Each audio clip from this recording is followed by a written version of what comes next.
सांगते समोर येऊन बसा.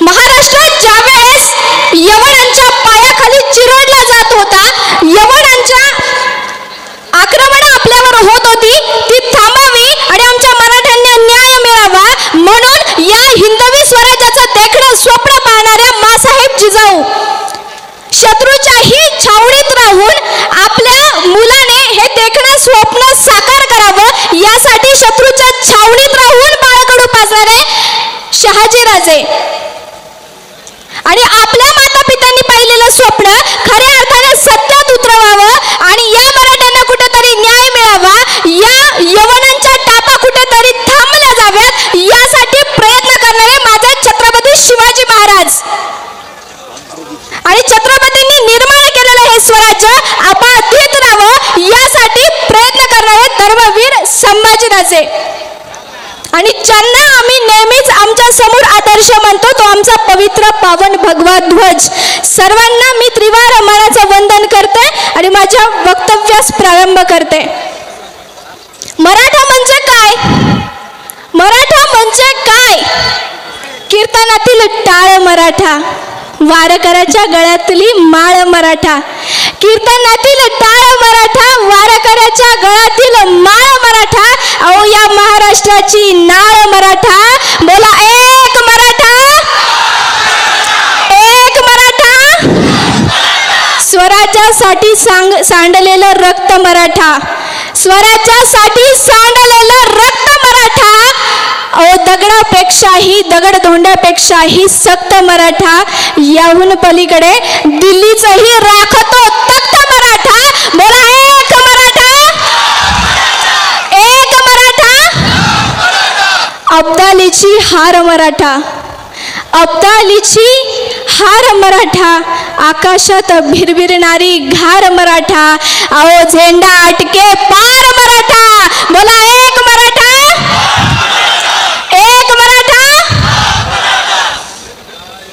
गरिबीत कुजला मराठा, गरिबीत कुजला मराठा. अश्रूमध्ये भिजला मराठा. या सगळ्या यातना सहन करूनही यात मातीत रुजला मराठा. तोच आमचा एक मराठा, एक मराठा. आणि ह्या मराठ्यांवर आज काय वेळ आली आहे? रस्त्यावर उतरण्याची वेळ आली आहे. खऱ्या अर्थानं मराठा आरक्षण कशासाठी? मराठा आरक्षण कशासाठी? डॉक्टर बाबासाहेब आंबेडकरांनी आरक्षण त्यावेळेस लागू केलं, आरक्षणाचे नियम लागू केले. ते खऱ्या अर्थानं योग्य होते का?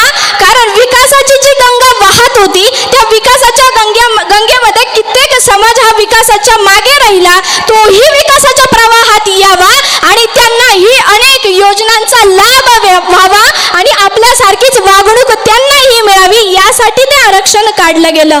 परंतु 2014 नंतर किंवा स्वातंत्र्यानंतर आणि त्यातले त्यात 2014 नंतरचा जर इतिहास आपण पाहिला तर खऱ्या अर्थानं सगळेच विकासाच्या प्रवाहाच्या या गंगेत वाहिले गेले.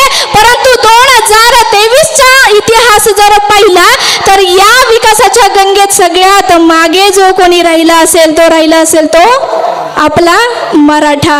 आणि यासाठी मनोज जरांगे साहेबांनी एवढा मोठा त्याग केला आणि त्यासाठीच आज भरवली गेली ही त्यांची सभा.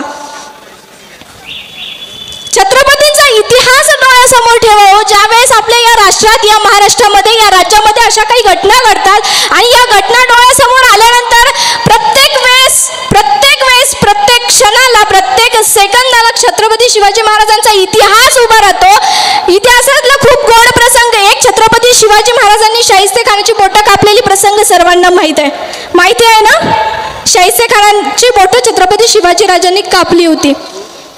छत्रपती शिवाजी महाराजांनी त्याच मिनिटाला, त्याच वेळेला अख्खा उभा शाहिस्ते खान उभा फाडला असता आणि त्याला आडवा केला असता. पण शाहिस्ते खान त्यांच्या बेगमच्या छावणीत घुसला म्हणून तो वाचला. ज्यावेळेस शाहिस्ते खानाची बोटं छाटली गेली त्यावेळेस त्यानंतरचा घडलेला इतिहास स्वतः शाहिस्ते खान लिहितो. अहो शाहिस्ते खानाने सांगून ठेवलं की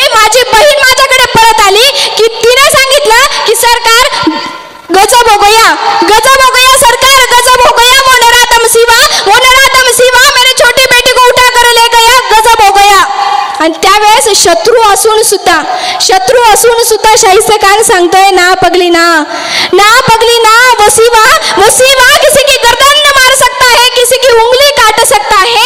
वसीवा किसी की गर्दन मार सकता है, किसी की उंगली काट सकता है, लेकिन किसी की माँ या बेटी के ऊपर कभी हात नहीं डाल सकता.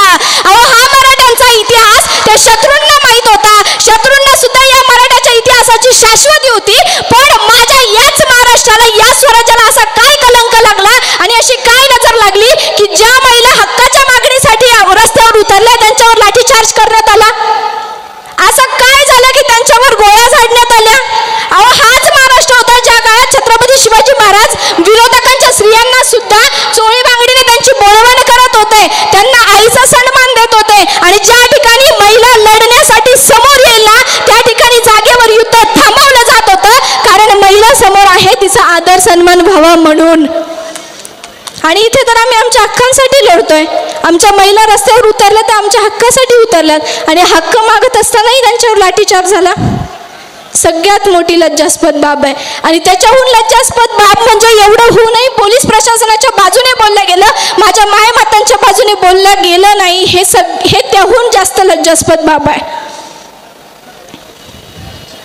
या सगळ्या गोष्टींचा उलगडा केला, या सगळ्या गोष्टी बघितल्या, त्यावेळेस असं डोळ्यासमोर येतो की बाकीचा समाज, अर्थात मराठा समाज हा कधी जातीवाद करत नाही, पण बाकीचा समाज ज्यावेळेस त्यांच्या हक्कासाठी लढतो त्यावेळेस त्यांना हक्क समजला जातो. आणि ज्यावेळेस माझा मराठा समाज लढतो त्यावेळेस जातीवाद,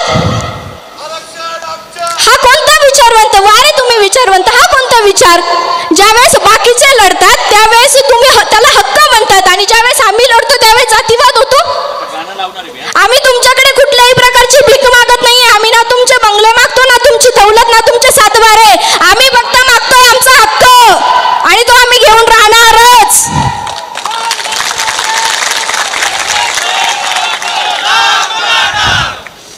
हे पेटलेलं वातावरण आता थांबण्याच्या मागे नाही. जोपर्यंत आरक्षण घेत नाही तोपर्यंत आम्हीही मागे हटणार नाही. मनोज जरांगे पाटलांचं 2च मिनिटात आगमन होतंय. मला कुठल्याही परिस्थितीत आवरणं आहे, बोलायला खूप सगळं आहे. एवढे अन्याय अत्याचार आपल्यावर झालेत. महत्त्वाची गोष्ट जर पाहायला गेली तर मराठा समाजामध्ये कित्येक प्रवर्ग हा शेतकरी प्रवर्गातील आहे. शेतकरी कसा बसा त्याचा जीव जाळून, त्याचा घाम गाळून मुलांना शिकवतो. मुलंही चांगल्या मार्क्सने पास होतात, तरीही त्यांना बेरोजगार म्हणून फिरावं लागतं. हा सगळ्यात मोठा अन्याय शिक्षण व्यवस्थेमध्ये आरक्षण असण्याबाबत होतो. अशा कित्येक गोष्टी तुम्हाला साहेबांकडनं, मनोज जरांगे सरांकडनं ऐकायला भेटतीलच. पण शेवट मी जाता जाता आता एवढंच म्हणेल की पाणी आलंय हातातोंडापर्यंत, पाणी आलंय गळ्यापर्यंत, आता तुला हातपाय हलवलेच पाहिजे. पाणी आलंय गळ्यापर्यंत, आता हातपाय हलवलेच पाहिजे. अरे मराठ्याच्या पोरा, आता तुला लढलंच पाहिजे. अरे मराठ्याच्या पोरा, आता तुला लढलंच पाहिजे. अरे तोंड दाबलं जातंय तुझं, अरे तोंड दाबलं जातंय तुझं, मार मिळतोय बुक्याने. अरे तोंड दाबलं जातंय तुझं, मार मिळतोय बुक्याने. अरे म्हणूनच का काढले होते तू 57 मोर्चे मुक्याने? पेटल्याशिवाय तलवार तुझी, पेटल्याशिवाय तलवार तुझी यांना जाग येणार नाही. आणि रस्त्यावर उतरल्याशिवाय शासन आपल्याला न्याय देणार नाही. यांच्याच नाकावर टिचून यांच्याशी लढलं पाहिजे. अरे मराठ्याच्या पोरा, आता तुला लढलंच पाहिजे आणि लढलंच पाहिजे. आणि ते आम्ही लढणार आणि शेवटच्या श्वासापर्यंत लढणार. आमचा इतिहास आम्ही डोळ्यासमोर ठेवणार आणि इतिहासात आजपर्यंत जेवढ्या सगळ्या रणभूमी गाजवल्या, आजही ही रणभूमी आम्ही गाजवणारच आणि आरक्षण घेऊनच घरी जाणार. धन्यवाद.